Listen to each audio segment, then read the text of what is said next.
हमारे बच्चों के साथ क्या बर्ताव हुआ। लेकिन अद्भुत बात यह है कि हमारे छात्र जो हैं ये पेपर लीक के भी शिकार हैं और लाठी के भी शिकार हैं। अजीब बात है ना ये। और उनके हाथ में ना तो कोई पत्थर था, ना कोई लाठी थी। एक भावना थी और एक आशा थी, और उस भावना और आशा के खिलाफ जो पुलिस ने किया वो ऐसा लगता है कि सरकार अपना मानसिक जो है ना संतुलन खो बैठी है। कोई भी सरकार अपने बच्चों के साथ ऐसे कर सकती है?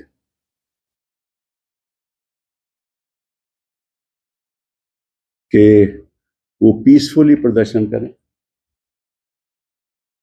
बिना कोई हथियार के। और सरकार को जो मालूम है कि जब वांगचुक को वहां पुलिस ने आकर हटाया बिना बताए, तब भी कोई छात्रों ने कुछ नहीं किया।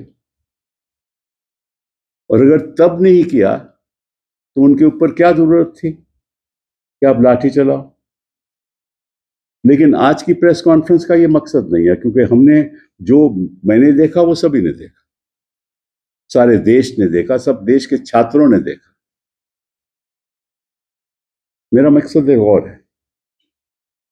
आपको याद होगा कि कल ही छात्र जो पीड़ित थे, जिनके ऊपर हमला हुआ, वो कह रहे थे कि आप इस बात की क्यों नहीं इन्वेस्टिगेशन करते कि पत्थर आए कहां से।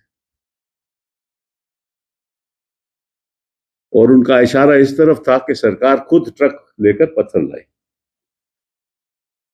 और आपने ये भी देखा होगा कि वहां एक वैन खड़ी थी जिसके ऊपर मतलब कि लगता था कि किसी ने हमला किया। उसकी उसकी उसकी जो विंडोज थी वो भी टूटी पड़ी थी। वो वैन कौन लाया? फिर वो वैन हटाई गई। और फिर पुलिस कर्मियों ने यह भी बयान दिया कि इन बच्चों ने हमारे ऊपर भी हमला किया और कई पुलिसकर्मी इंजर्ड हैं, उनको चोटें लगी हैं। तो मेरा पहला सवाल, सरकार को ये तो पता है ना, और पुलिस कर्मियों ने खुद पता है कि इनको चोट लगी है। जरा जनता के सामने बता दीजिए किनको चोट लगी है, उनके नाम दे दीजिए। क्या चोट लगी है वो बता दीजिए। किसने पथराव किया वो बता दीजिए। किसने कुछ किया वो बता दीजिए। ये जरूरी है, मैं अभी बताऊंगा क्यों जरूरी है। तो पहले तो इन्वेस्टिगेशन होनी चाहिए कि वहां पत्थर पहुंचे कैसे, जब ये तो बिना हथियार के थे। और वो वैन कैसे पहुंची। मुझे डर इस बात का है कि आपको याद होगा कि दिल्ली राइट में क्या हुआ। दिल्ली राइट्स में जितनी संख्या में कुछ लोग मारे गए तो आपको मालूम है, लेकिन जिन्होंने हमला किया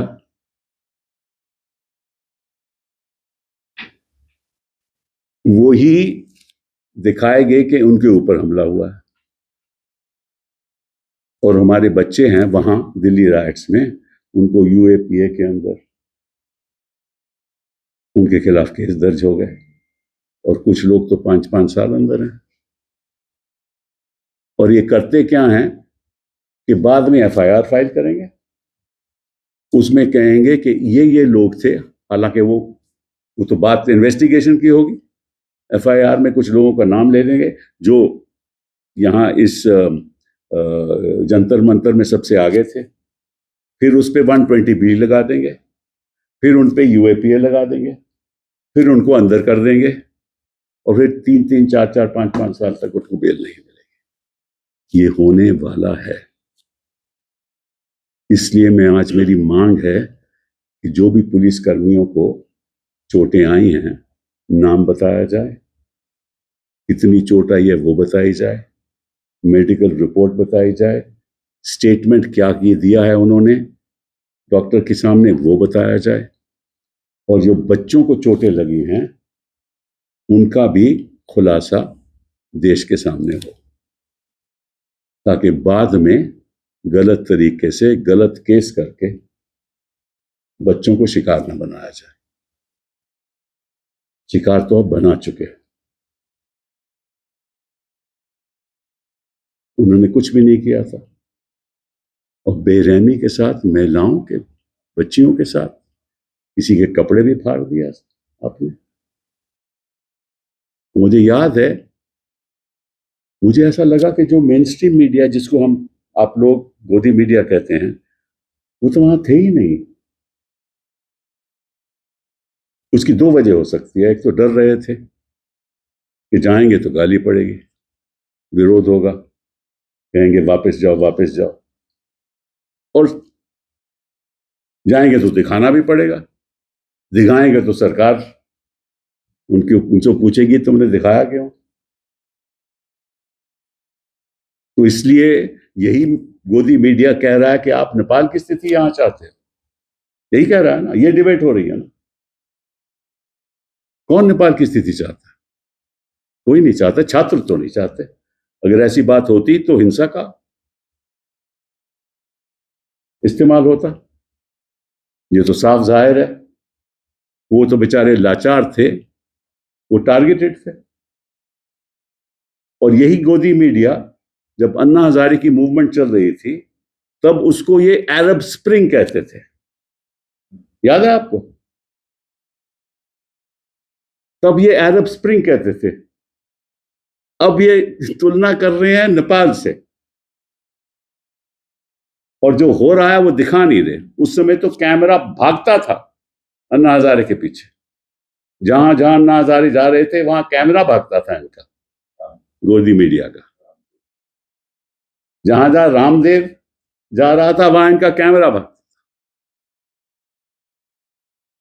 और हमारी सरकार ने क्या किया? हमारी सरकार ने मंत्री भेजे। रामदेव के आने से पहले हम रामदेव को मिले, और रामदेव ने हमें विश्वास दिया कि मैं वहां जाकर कुछ नहीं करूंगा, केवल यही बातें रखूंगा। उस समय यही गोदी मीडिया ने हमें कहा कि आप रामदेव से क्यों मिले?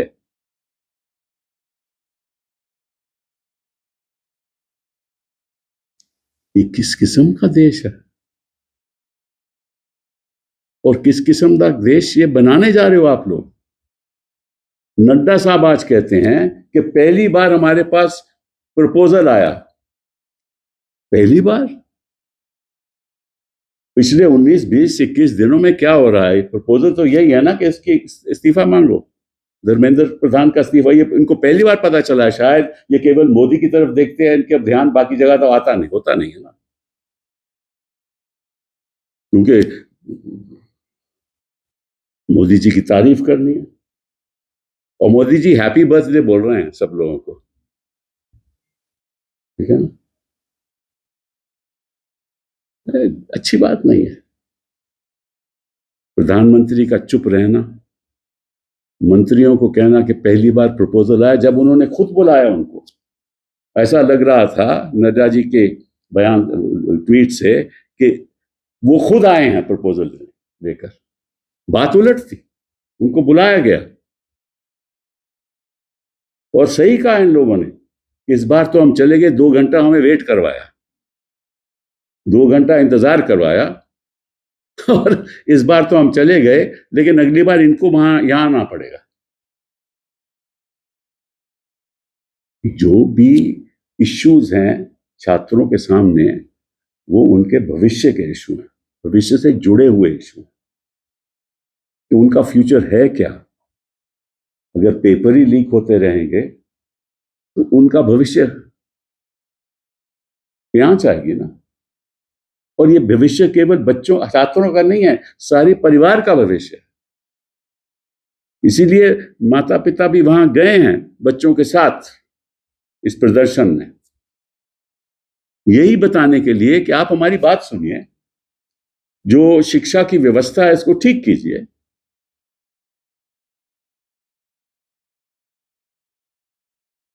और सारा ढांचा बदलिए, लेकिन कोई सुनवाई नहीं। अब ये कहते हैं कि OMR भी फेक है। अरे फेक कैसे हैं? सो ये बातें मैं केवल आपके सामने आज रखना चाहता कि मुझे ये फिक्र है कि ये लोग उल्टा इन्हीं लोगों के खिलाफ, जिन्होंने कोई हिंसा की बात ही नहीं की, जिनके पास कुछ था ही नहीं, उन्हीं के खिलाफ केस होंगे और उन्हीं को ये जेल में भेजेंगे। ये आज चेतावनी मैं दे रहा हूं, इसीलिए मैं आज प्रेस कॉन्फ्रेंस की। I wanted to say to you through this press conference, to the people of this country, that the victims of the paper leaks are also the victims of the Lathi charge. Isn't that ironic? That they are victims at both ends. They went to have a conversation with the government, that the government should have a conversation with them, listen to their demands. That's all that they wanted. And what did they get in return? A lathi charge, injuries that they received at the hands of the police. That's what they got in return for their pure emotions and hope that the government would listen to them. And a government that does not listen should not be listened to. And a peaceful protest to ensure that the future of our children should be safe should continue through completely non-violent means. Children should raise their voice in every city of this country peacefully, so that governments all over the country listen to them, listen to the families who have suffered on account of these paper leaks, listen to the fact that they have no future if this education system is manipulated in this fashion. Because I do believe, and I have a hunch, I may not be right, that behind this is a conspiracy of favoritism, of nepotism. But the real reason for having this press conference is my concern that what happened in the Delhi riots, when the injured became the accused, will happen here. We all know who were the targets in the Delhi riots, and we all know who targeted, and we all know what kind of statements were being made. And the people targeted were kept in jail for years for no fault of theirs. And some of them are still in jail. So the two questions I want to place before you, and the two answers I want from the government is, especially in the context of the fact that the police personnel said that they were injured. Let's find out, and they should give the names of all those policemen who were injured in these circumstances, when the children of our country never had any lathis, never had anything that was in their hands with which they could attack anybody. So when did they go to the hospital? What are their medical legal reports? Who have they named in the medical legal reports? Who have they recognized as to who has hit them? This is necessary because they say that 100 of them were injured. Well, the fact is that the newspaper report says about 10 of them. Now, there's a mismatch there, but be that as it may, I can't go into all that because I don't know the facts. But at least they should tell the people of this country as to which policemen were injured and who injured them and who are the ones who perpetrated this violence. And who brought the truck with stones to the site. Certainly the children could not have. If the children wanted to be violent, they would have been violent when Sonam Wangchu was taken away by the police in the fashion that he was taken away. They were not violent. So then why was stones brought there? Who brought them there? Who brought that truck? And who brought that van, which was dented, which the panes of which were broken? Who brought that van? First, an investigation should be done there. And why did the police behave like this? In our time, this never happened. My worry is that slowly, by and by, in a few days' time, FIRs will be lodged by the police personnel themselves. They will name those they want to target, as they did in the Delhi riots. Then they will impose UAPA or other provisions against them under the laws and keep them in jail for 3, 4, 5 years to teach a lesson, not just to the children, but also to the parents and the family. So that this doesn't happen again. They did the Delhi riots, they will repeat this, which is why I want this information to be in the public domain. And we also want to know who are the children who were injured and what kind of injuries they sustained. They should also come in the public domain to demonstrate as to how, in what inhuman manner, the police were treating our children. So that the truth emerges as soon as possible. I remember at our time when all this happened, at that time, what was the Godi media doing? They were calling that Anna Hazare movement Arab Spring. And today, where is their voice? There is no spring in their voice. Their alignment with the government is so shameful that I shudder to think and wonder whether these people at all follow the dictums that are necessary to be a true journalist. Fake news and fake journalists are the same. It's a very sad story in our country. When Ramdev came, we went ministers to meet him. He gave us assurances. And then he broke those assurances. And when Anna Hazare was on fast, our ministers went to talk to him. And here Mr. Nadda says, for the first time a proposal has come. And it's ironic, isn't it? That for the last 21 days, Mr. Nadda knows what the proposal is. Namely, the first thing to do is to remove Dharmendra Pradhan as education minister. They know the proposal. And as if it's the children who went begging to the government that they came for the first time with the proposal. They called the children and said, we want to have a talk with you, and made them wait for 2 hours. And the leaders said of this movement that, look, next time, we're not going to, they'll have to come to us. So this is very serious. And I hope and pray that peacefully the protest will continue till the objectives are achieved. I hope and pray that in other cities, students will also raise their voice peacefully to make their demands, because in the absence of a fair, just education system, there is no hope for the millions of children, the lakhs and lakhs of families in this country.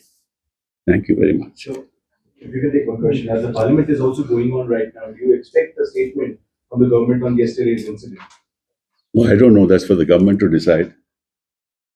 I mean, I don't expect anything from this government. I mean, I lost that expectation long ago. PM Modi ने इस पे अपना रुख अपनाया है, कहा है कि जो भी लोग दोषी हैं उनके ऊपर कार्रवाई होगी। कौन दोषी है? ये तो मैंने आज बात की है। वही तो हम चाहते हैं। हमें मालूम है कि दोषी कौन है इनके नजरिए में।